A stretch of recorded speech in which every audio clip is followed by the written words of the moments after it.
Il bidone. La situazione è drammatica da 3 anni, c'è stata un'infanzia delle trattative nel 2022, che qualcuno poi non ha voluto, è andata male, ed è ovvio che dopo 3 anni difficilmente oggi Ayan po.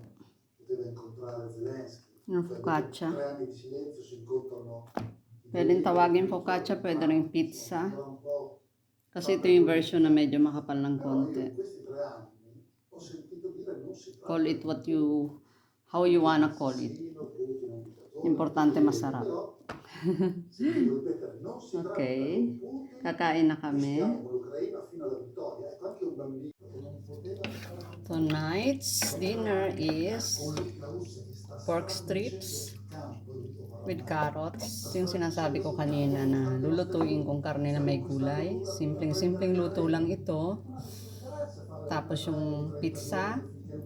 Tapos nagluluto pa ako ng tinapay. Pero yung tinapay baka bukas ko na yung sintensyahan. Basta hindi ko lang inaalatan ito.